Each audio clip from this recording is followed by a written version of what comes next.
much better.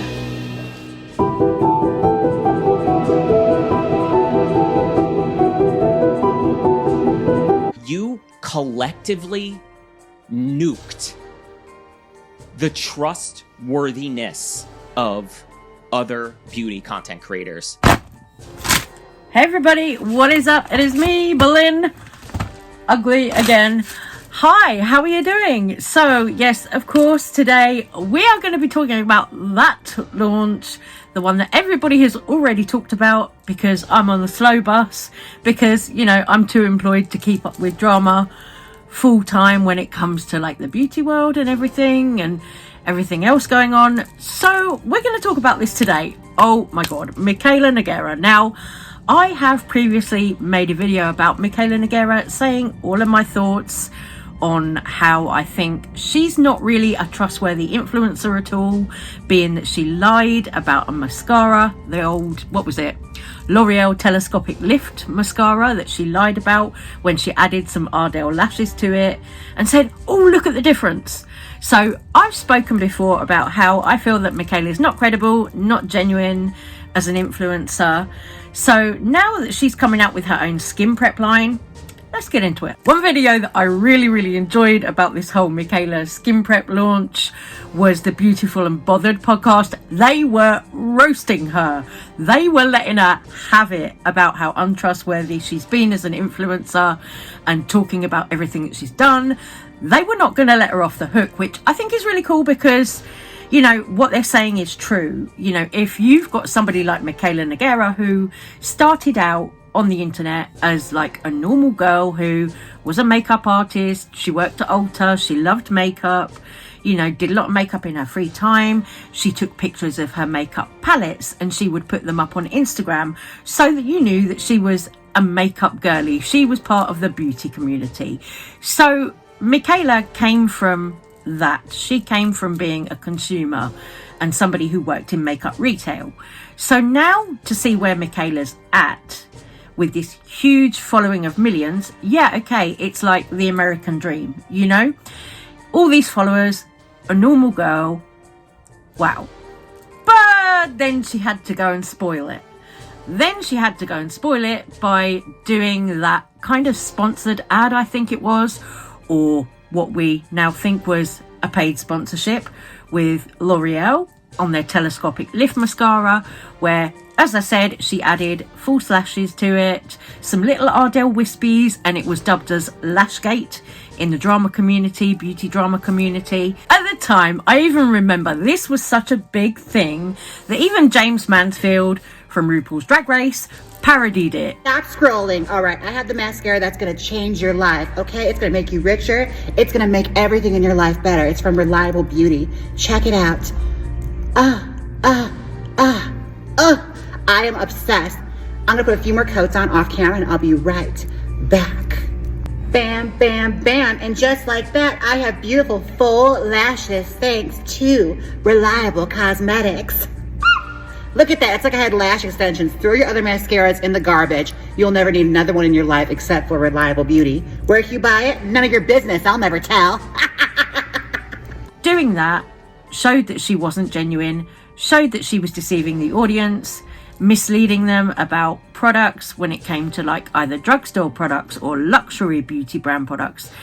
A lot of people feel now that they can't trust Michaela. Of course, her now coming out with this skin prep launch, she does still have her dedicated fans, her loyal fans who will buy this stuff. But you don't give a fuck, because as it said in Forbes 2024, she made her 6-7 million, so she doesn't care. And the same as this now, you are starting this out with a lie that, let's ask the audience, I have the receipt for. So what else are you lying about now?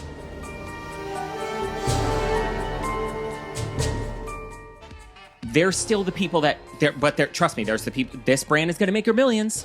Oh, yeah. In 2 days since she announced it, yeah. We have the Instagram page has 100,000 followers. The TikTok page for the brand has 150,000 followers. She's going to fucking hit it out of the park, crying about the pre-orders. Love it. Good for you, girl. When you and I, who even before this me how to work my ass off, even at the point I was 2 years into my career, how to start a podcast because I was thinking long-term financial security, because having 3 million followers across social media platforms was not giving me financial stability because of the lack of opportunities. And this is the thing. This is why a lot of smaller beauty influencers or just influencers who don't have as many followers as Michaela Nera are mad. This is why people are upset. This is why people are pissed. It's because Michaela screwed the pooch for every other beauty influencer trying to make it when she did that mascara review and showed that beauty influencers can be paid to lie. When you and I, 2 years from now, maybe have a brand, because here's the video evidence that we want one, we are up against the skepticism you create with every word that leaves your fucking lips. You just decimate the credibility of people that do this. People don't know we've been makeup artists for 12 years if they come across a short of an episode on TikTok. They don't know that. No. They think we're two beauty creators. One-off Michaelas. Michaelas who have a podcast, fucking full coverage, sitting there just... they don't know our experience. No. So then we'll get the comments in 2 years flooded with, oh, another influencer brand, another this, another that, because of what she does to the reputation of people that do this. Exactly. And not only that, then on top of it, we have 2 days after she announces this, a Canadian-owned queer beauty brand, because her brand is called Point of View, not pigs or vampires, by the way. Point of View. There already is a brand called POV Beauty by Sam, I believe it's called. Go support them. Based out of Canada, Quebec, who posted, okay, so I already have POV Beauty, which is, that's just the way it's displayed, but it is Point of View Beauty. So now we're already decimating a small queer brand owner. The founder posted on his Instagram story in French, but it was translated.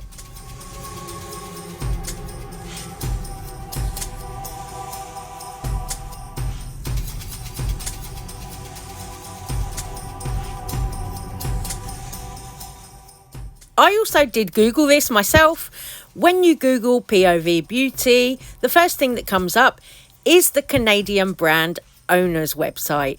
Nothing to do with Michaela, that comes after. Now here's where I think this is a silly business thing, because why did nobody on Michaela's team, because we know that Michaela has investors in this brand also, it's not just Michaela by herself, why did nobody on Michaela's team Google POV Beauty and see what came up first? There's been a lot of talk about how this Canadian brand owner hasn't apparently trademarked the name. But even so, just from a business point of view, if you were starting a brand and somebody already had the name of your brand, and they come up first on Google, that's a really kind of bad business move, no? You would want your brand to be the first one that comes up. So why would they knowingly put out a brand where somebody already has the name? Unless they just thought, oh, well, we'll just steamroll over that little brand. It sounds like that's what they've done to me.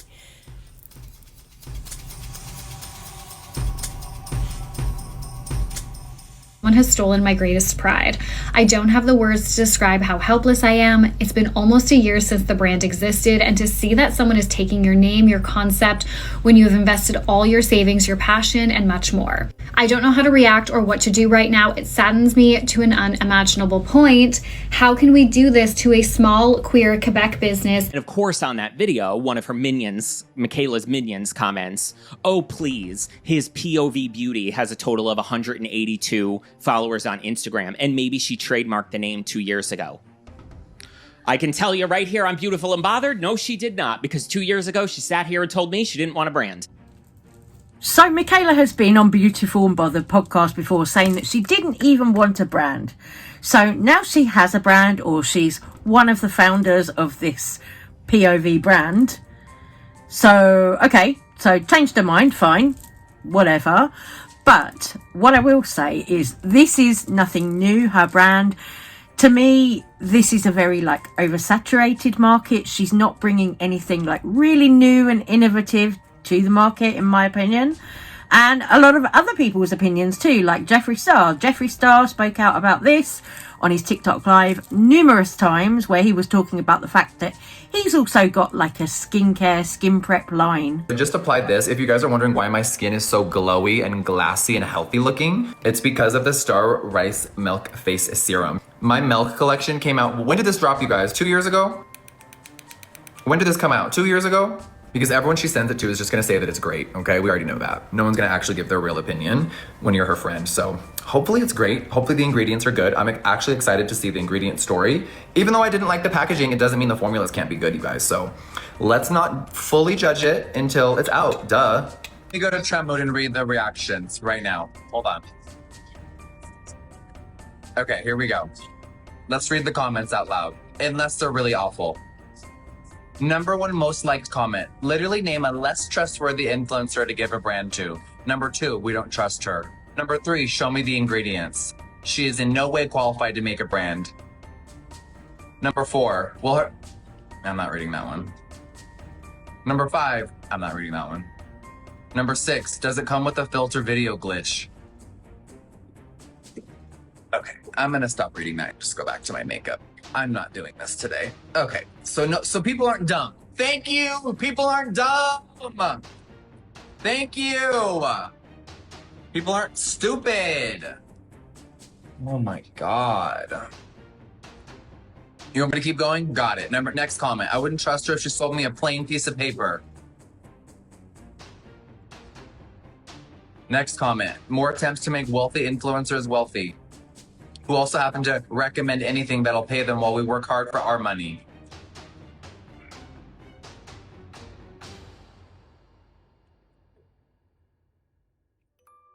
Also, don't most of y'all associate her with makeup and not skincare anyway?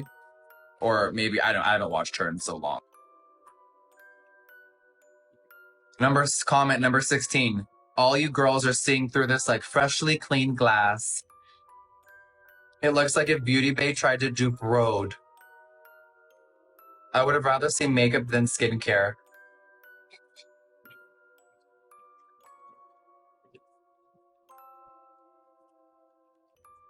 Do we really need another influencer brand in 2025?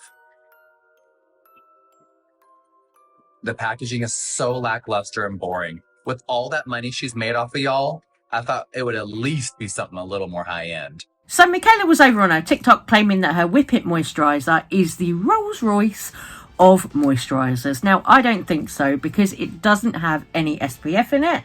So, like, we're coming up to summer. We're going to need that, girl. You know, like, there's already products like this on the market. This is from Number 7. If you live in the UK, you might be familiar with this brand. But they are also in America as well, I believe now. So this is the Number 7 Future Renew Damage Protection Defense Shield. This is a moisturiser that has SPF 50. So there's that one, right? Then you've also got Trini London. Now this has SPF 50 broad spectrum. It's got white tea leaf extract as well. This is also made in Korea. So that's another point that Michaela's been talking about her products, that they're made in Korea and that's why they're so special. Well, already exists, you know, and better, because this one's SPF 50. So we can already buy products that are already better than what Michaela is pushing. You know what I mean? You can go to L'Oreal if you want affordable skincare. Look, this is a hyaluronic acid serum from L'Oreal that I've used. Right? This is a niacinamide serum from L'Oreal that I've used. If you want affordable drugstore skincare at that price, there you go. Or you can go a little bit more expensive and you can go and buy products that are better than what Michaela's putting out. You've got your serums from Number 7. This one is niacinamide serum. So again, similar to what Michaela's putting out. This one is Trini London. This is my Boost Up 30% vitamin C serum. That's something that Michaela doesn't even have in her line. She also doesn't have any exfoliation, any liquid exfoliant, any exfoliant in her line, which to me is bizarre, because if you're coming out with skin prep, surely skin prep, like, you would want to exfoliate before, you know, you go out, or before some kind of event or whatever, or just weekly exfoliation you would want to do, because why do you want to put makeup on top of dead skin cells, crusty skin? You don't. This last clip is the reason why I will never spend my money on anything that Michaela Nera is pushing or putting out. You're welcome. Caesar salad with a little bit of Caesar dressing.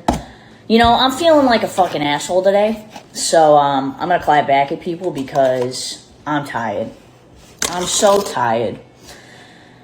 Every single day, I get up at 6 a.m. I spend about 5 to 6 hours filming video content that ranges from 3 to 4 videos, and I spend a few hours editing that video content. Then I have to work on my other social media profiles, whatever it may be, Instagram, whatever. It's fucking marketing. Then I'm in meetings from 12 to 5. I literally just finished work and it's 5:19. Try being an influencer for a day. Try it. Because the people who say it's easy are so far out of their minds, try it for a day.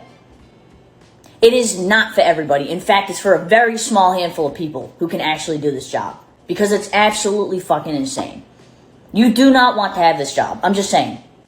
So, to me, in that clip, Michaela just seemed really, really ungrateful. Oh, it's 5:19, I can't work. Like, girl, can you imagine all of us, hello, who are in, like, makeup retail, skincare retail, if we all said, oh, it's 5:19, yeah, we're knocking off now, we can't work, what would happen to us? I don't think we'd have a job the following day, love. So to see her moaning and being ungrateful about, oh, it's 5:19, you know, oh, I've been up since 6 o'clock. Well, yeah, it's the same for all of us who work in retail. We've all been up since 5, 6 o'clock in the morning. And we work past 5:19, lovey. We work till 6 p.m, 7 p.m, 8 p.m, 9 p.m, 10 p.m. You get the idea, you know. We work a lot later than 5:19. So I don't know in what world Michaela thinks that working until 5:19 is hard. Like, come on, girl, you know, you are blessed.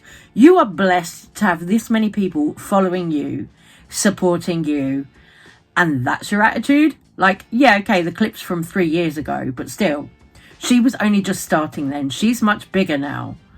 So, like, what does she think behind closed doors?